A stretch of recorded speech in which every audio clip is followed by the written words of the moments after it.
Assalamualaikum warahmatullahi wabarakatuh. Anak-anakku, kali ini kita akan membahas tentang materi persiapan ujian sekolah kemuhammadiyahan. Yang pertama adalah terkait inspirasi lahirnya gerakan Muhammadiyah. Setidaknya ada 3 ayat yang mendasari lahirnya gerakan Muhammadiyah. Yang pertama adalah surat Ali Imran ayat 104, surat An-Nisa ayat 82, surat Muhammad ayat 24. Salah satu dari surat-surat ini akan ada pada soal ujian sekolah kemuhammadiyahan. Selanjutnya, gerakan-gerakan Muhammadiyah.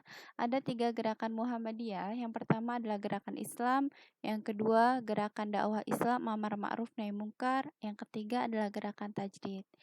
Kemudian nomor selanjutnya, faktor internal dan eksternal didirikannya Muhammadiyah. Faktor internal berdirinya Muhammadiyah yang pertama karena merajalelanya bid'ah, khurafat, syirik, dan tahayul, sehingga tidak sesuai dengan ajaran Al-Quran dan hadis. Kedua, merajalelanya kemiskinan, kebodohan, dan kemunduran bangsa Indonesia. Yang ketiga, tidak adanya ukhuwah umat Islam serta tidak adanya organisasi Islam yang kuat. Faktor eksternal berdirinya Muhammadiyah yaitu karena merajalelanya penjajahan bangsa Barat, adanya kegiatan misionaris Kristen di Indonesia, dan adanya rencana kristenisasi kolonial Belanda oleh kepentingan politik Belanda.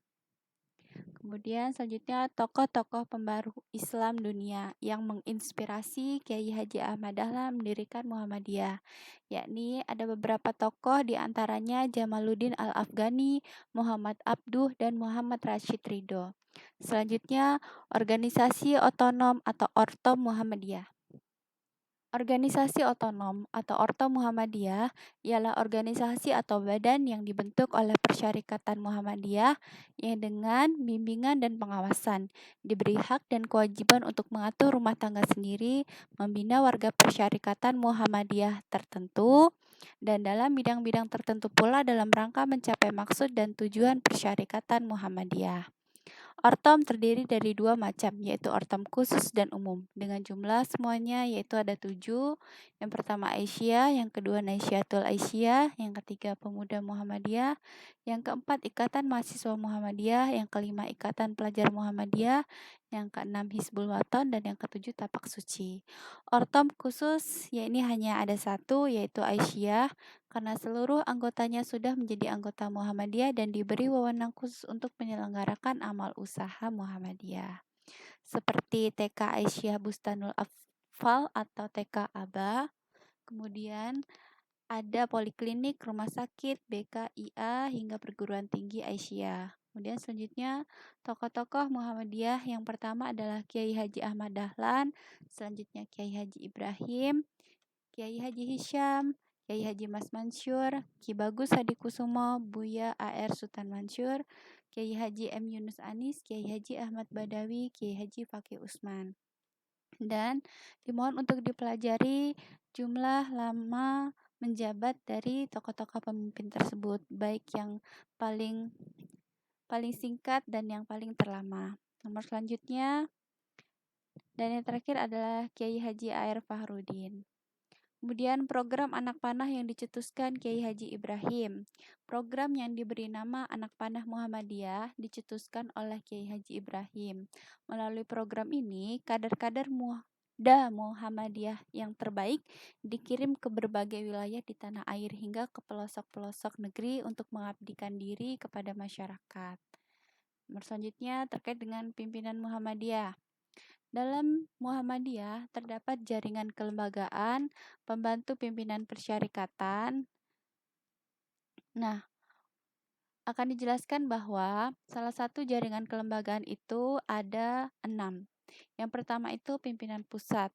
Pimpinan pusat ini awalnya berada di Yogyakarta. Namun pada tahun 1970, komite-komite pendidikan seperti ekonomi, kesehatan, dan kesejahteraan berpindah ke kantor ibu kota Jakarta. Struktur pimpinan pusat Muhammadiyah terdiri dari 5, yaitu oleh penasehat, seorang ketua umum, dibantu oleh ketua lainnya, seorang sekretaris, kemudian 2 anggota, seorang bendahara umum, dengan seorang anggotanya. Jadi, di tingkat pimpinan pusat ini, pemimpin dibantu oleh penasehat, sekretaris umum, kemudian bendahara umum, beserta dengan anggotanya. Sedangkan yang kedua, pimpinan wilayah Muhammadiyah atau PWM ini setingkat dengan provinsi. Artinya, jika pemimpin ini menjabat di tingkat provinsi, disebut sebagai pimpinan wilayah Muhammadiyah. Yang terdapat 33 pimpinan wilayah Muhammadiyah. Artinya, jika kita berada di DKI Jakarta, maka disebut dengan pimpinan wilayah Muhammadiyah DKI Jakarta. Kemudian, pimpinan daerah Muhammadiyah atau PDM setingkat dengan kabupaten atau kota. Contohnya, jika kita berada di Jakarta Selatan, maka disebut sebagai pimpinan daerah Muhammadiyah Jakarta Selatan. Kemudian, pimpinan cabang Muhammadiyah PCM atau setingkat kecamatan, seperti contohnya Kebayoran. Berarti disebut dengan pimpinan cabang Muhammadiyah Kebayoran Baru. Pimpinan ranting setingkat dengan pedesaan atau kelurahan, pimpinan cabang istimewa itu untuk luar negeri. Kemudian selanjutnya, selain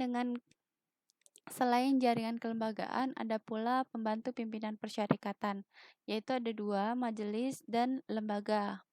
Di sini ada 13 majelis dan 8 lembaga. Namun, untuk ujian sekolah kali ini hanya perlu mempelajari tentang majelis tarjih dan tajdid, majelis tablik, dan majelis pendidikan dasar dan menengah. Kemudian pada lembaga hanya perlu mempelajari tentang lembaga zakat infak dan sodako. Contohnya seperti apa? Kemudian majelis tarjih dan tajdid juga seperti apa? Kemudian nomor selanjutnya yaitu tentang muktamar, tanwir, musyawil, muktamar luar biasa. Nah, di sini menurut anggaran dasar Muhammadiyah sudah ada, yaitu pada pasal 22 tentang muktamar. Muktamar ialah permusyawaratan tertinggi dalam Muhammadiyah yang diselenggarakan oleh dan atas tanggung jawab pimpinan pusat. Kemudian yang perlu diketahui yaitu muktamar diadakan 1 kali dalam 5 tahun. Selanjutnya, yang disebut sebagai muktamar luar biasa ialah muktamar darurat disebabkan oleh keadaan yang membahayakan Muhammadiyah dan atau kekosongan kepemimpinan, sedang tanwir tidak berwenang memutuskannya. Kemudian, yang disebut sebagai tanwir ialah permusyawaratan dalam Muhammadiyah di bawah muktamar diselenggarakan oleh dan atas tanggung jawab pimpinan pusat. Kemudian tanwir diadakan sekurang-kurangnya 3 kali selama masa jabatan pimpinan. Kemudian tentang amal usaha Muhammadiyah. Amal usaha Muhammadiyah adalah suatu usaha dan media dakwah persyarikatan untuk mencapai maksud dan tujuan persyarikatan, yakni menegakkan dan menjunjung tinggi agama Islam sehingga terwujud masyarakat Islam yang sebenar-benarnya.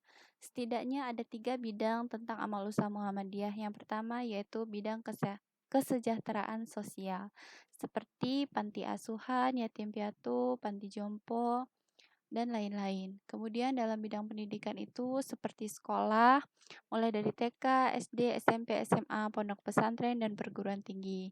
Kemudian dalam bidang kesehatan yaitu setidaknya memiliki 345 amal usaha baik berupa rumah sakit umum, rumah sakit bersalin, kemudian balai kesehatan masyarakat, maupun layanan kesehatan yang lain. Ya, dimohon untuk anak-anakku dipelajari dan untuk pembahasan yang lainnya, semoga pula bisa dipelajari dengan sebaik mungkin. Dan ini adalah materi-materi yang cukup penting untuk diketahui pada ujian sekolah kemuhammadiyahan. Terima kasih, semoga sukses dan mendapatkan hasil yang terbaik. Wassalamualaikum warahmatullahi wabarakatuh.